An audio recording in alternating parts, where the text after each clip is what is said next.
Welcome back to Joyfully at Home. Today, as I said in our last video where we canned our fresh tomatoes, we are going to be making fresh salsa.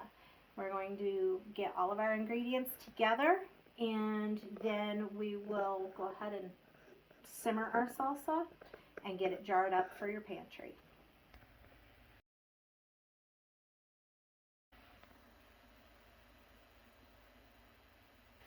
So we're going to begin adding our ingredients to our fresh tomatoes.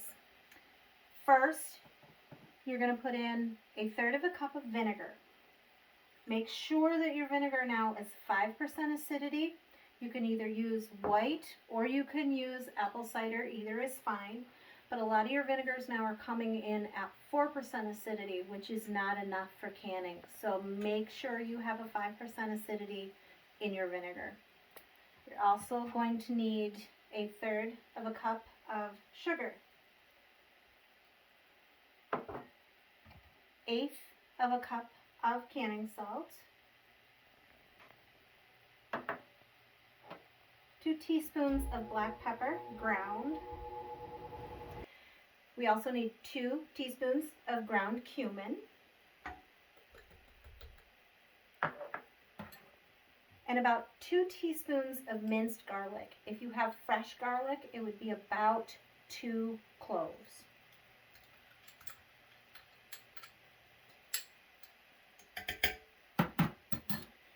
You're also going to add 1 small 8-ounce can of tomato paste.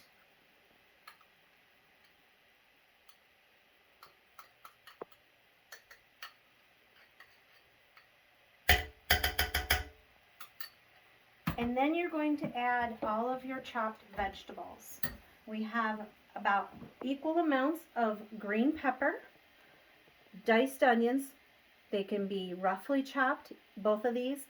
And then we have, for this recipe, about 1.5 jalapenos. You can add more or less to your taste.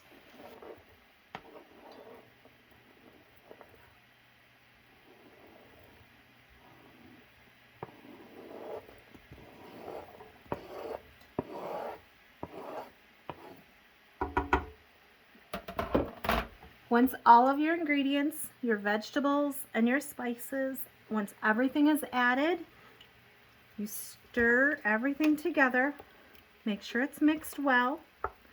Now this is where you have a little bit of leeway with your salsa. If you prefer a chunky salsa, you can simmer your salsa right at this point for about 10 minutes before you jar it up. That will tenderize all your peppers and onions. If you love a chunky salsa, this is the stage that you will start your simmer at. If you're like our family and like a more authentic salsa, we've had salsa from different restaurants around the country and found that your more authentic Mexican restaurants actually don't serve a chunky salsa. We were quite surprised by that. But it's more of a smooth salsa where everything is more incorporated together.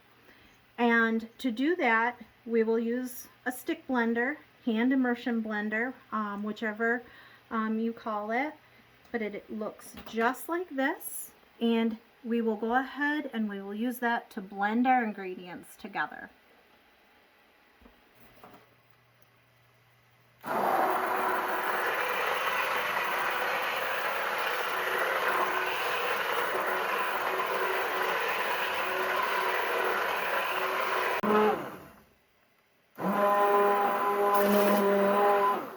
So now that you have your salsa either blended like we prefer ours, or if you've left it chunky, you will go ahead and begin your simmering process, and you'll simmer your salsa for 10 minutes to blend all the flavors. And if you like it chunky, that will soften your vegetables and get them tender. So now we're getting ready to jar up our salsa that has been simmering for 10 minutes to blend all of the flavors. And again, with our jars, you need to be washed, sterilized, and we keep them warm in a 250-degree oven, just like we did when we canned our fresh tomatoes, to make sure that they're kept nice and warm to go ahead and fill our jars. So now with your simmered salsa, we'll go ahead and we'll fill our jars. And you want to make sure, as before with our tomatoes, that you fill up to that first jar rim.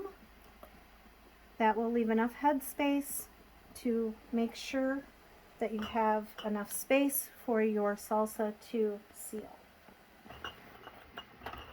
Make sure you wipe down the top of your jar.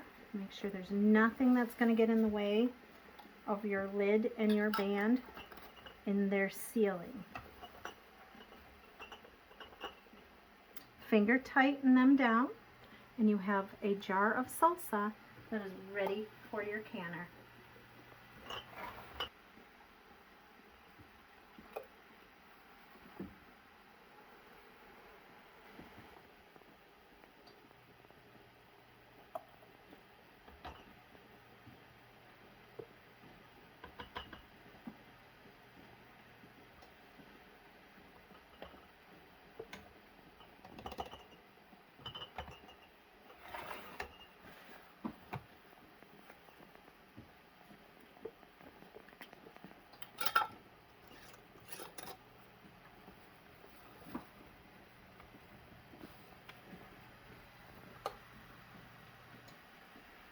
At this point, once you've filled all your jars, you're going to have 6 pints of salsa from a batch of this size.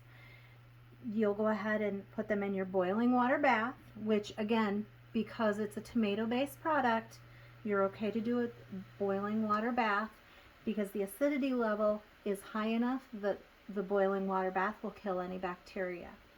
You're going to go ahead and leave them in your boiling water bath for 10 minutes, and then you can take them out and you will have fresh homemade salsa for your pantry. Now that your jars have processed for 10 minutes, just bring them out and allow them to cool and seal. Eventually you're going to hear those little pops, and that will tell you that all your jars have sealed nicely. Once they're cool, you can date the lids with a Sharpie marker, and you'll be all set for the pantry.